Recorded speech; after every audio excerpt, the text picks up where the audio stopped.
Hello guys, welcome back to my YouTube channel. അപ്പോൾ നമ്മുടെ വയനാട് ട്രിപ്പിൻ്റെ ബാക്കി വിശേഷങ്ങളായിട്ടാണ് ഞാനീ വന്നേക്കുന്നത്. അപ്പോൾ നമ്മുടെ പാർട്ട് 1 വീഡിയോ നിങ്ങൾ ആരും കണ്ടിട്ടില്ലെങ്കിൽ എല്ലാവരും ഒന്ന് പോയി കാണണം കേട്ടോ. അപ്പോൾ നമ്മൾ ആദ്യം ബാണാസുര ഡാമിൽ പോയി കഴിഞ്ഞ് നേരെ പോയത് പൂക്കോട് എന്ന് പറഞ്ഞ സ്ഥലത്താണ് കേട്ടോ. അവിടെ നിന്ന് ഒരു ഹാഫ് ആൻ അവർ ഉണ്ടാവുള്ളൂ. പക്ഷെ പോകുന്ന വഴി നല്ല തിരക്കുണ്ടായിരുന്നു. സൺഡേ ആയതുകൊണ്ട് പറഞ്ഞാൽ അത്യാവശ്യം ആൾക്കാരൊക്കെ ഉണ്ടായിരുന്നു. പിന്നെ പാർക്ക് ചെയ്യാൻ വേണ്ടിയിട്ട് കുറച്ചധികം പോകണമായിരുന്നു. അതുകൊണ്ട് വാവ നമ്മളവിടെ ഇറക്കിയിട്ട് അവൻ കാറിൽ തന്നെ ഇരുന്നു. നമ്മൾ വേഗം നടക്കുകയാണ്, കാരണം അവിടെ ടിക്കറ്റ് എടുക്കണമായിരുന്നു. അതാട്ടോ അമ്മ നേരത്തെ ഓടിപ്പോകുന്നത്. പിന്നെ നമ്മൾ ടിക്കറ്റൊക്കെ എടുത്ത് നേരെ കയറി ചെല്ലുമ്പോൾ തന്നെ ഇവിടെ ഇങ്ങനെ കുറേ ഷോപ്പൊക്കെ കാണാം കേട്ടോ. ചോക്ലേറ്റ്സും ടീ പൗഡറൊക്കെ ഉള്ള ഷോപ്പായിരുന്നു. അങ്ങനെ നമ്മൾ തിരിച്ച് വന്നിട്ട് വാങ്ങാൻ വിചാരിച്ച് നമ്മൾ നേരെ അതിൻ്റെ ഉള്ളിലോട്ട് കയറി. അപ്പോൾ അങ്ങനെ അച്ഛനെ എന്നെ ഫുൾ സ്ഥലങ്ങളൊക്കെ ഇങ്ങനെ കാണിക്കുകയാണ്. അവിടെ ഇങ്ങനെ ബോട്ടിംഗ് ഉണ്ട്, നമുക്ക് അവിടെ പോകാമെന്നൊക്കെ പറഞ്ഞാൽ അച്ഛനെ എന്നെ കൊണ്ടുപോകാം കേട്ടോ. പക്ഷെ നമുക്ക് ഈ ലേക്കിൻ്റെ സൈഡിൽ വന്നൊക്കെ നല്ല രസമായിരുന്നു. അങ്ങനെ അത് കണ്ടുകൊണ്ടിരിക്കുമ്പോഴാണ് കുട്ടി ചോദിച്ചത് കയറണമെന്ന്. പിന്നെ അമ്മ അച്ഛനൊക്കെ നിർബന്ധിച്ചപ്പോൾ ഞാനങ്ങ് ജാക്കറ്റ് ഇട്ടങ്ങ് ഇറങ്ങി. ഞാനും കുട്ടും മാത്രമേ കയറിയുള്ളൂ കേട്ടോ, അച്ഛനമ്മയും വന്നില്ല.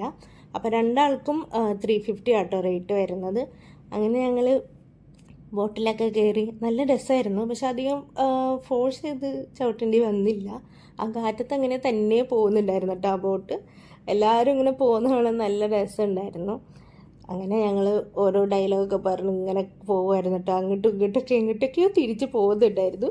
പിന്നെ അത് കഴിഞ്ഞ് വന്ന് അവിടെ കുറേ ഷോപ്പുണ്ടായിരുന്നു ഫുഡൊക്കെ കഴിക്കണേ. അപ്പോൾ അമ്മ അത് വാങ്ങിത്തരാൻ പറഞ്ഞിട്ട് എന്നെ കൊണ്ട് പോകുമായിരുന്നു. അങ്ങനെ അവിടെ പാനിപ്പൂരി ഉണ്ടായിരുന്നു. അപ്പോൾ എൻ്റെ ഓൾ ടൈം ഫേവറേറ്റ് ആണ്. പാനിപ്പൂരിയൊക്കെ കഴിച്ചു.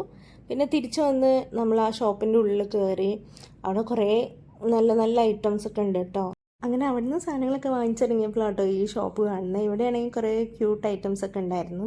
അപ്പോൾ അച്ഛൻ ചോദിക്കുന്നുണ്ട് തൊപ്പി വേണോ, അത് വേണോ, ഇത് വേണോ എന്നൊക്കെ ചോദിക്കുന്നുണ്ടായിരുന്നു കേട്ടോ. പക്ഷെ നമ്മൾ ഗോവയിൽ പോയി വന്നപ്പോൾ ഒരു തൊപ്പിയും ഗ്ലാസ്സൊക്കെ വാങ്ങിയിട്ടുണ്ടായിരുന്നു. പിന്നെ ഇവിടെ അത്യാവശ്യം റേറ്റ് ഉണ്ടായിരുന്നു, അതുകൊണ്ടായിരുന്നു അവിടെ നിന്ന് വാങ്ങിച്ചില്ല. അപ്പോൾ ഓരോന്നും പറഞ്ഞ് എന്നെ കളിയാക്കുമായിരുന്നു കേട്ടോ. അപ്പോൾ പുറത്തിറങ്ങി കഴിയുമ്പോഴാണ് ഈ ഒരു കുതിരേനെ കണ്ടത്. അപ്പോൾ കുട്ടി കഴിക്കണം അതിൻ്റെ മുകളിൽ കയറണമെന്നൊക്കെ. അപ്പോൾ നമ്മൾ അവിടെ കുറേ നേരം എൻജോയ് ചെയ്ത് നേരെ വീട്ടിൽ പോയി. അപ്പോൾ നമ്മുടെ വയനാട് വ്ളോഗ് ഇവിടെ അവസാനിക്കുകയാണ്. അപ്പോൾ എല്ലാവരും like, share and subscribe. Okay, by.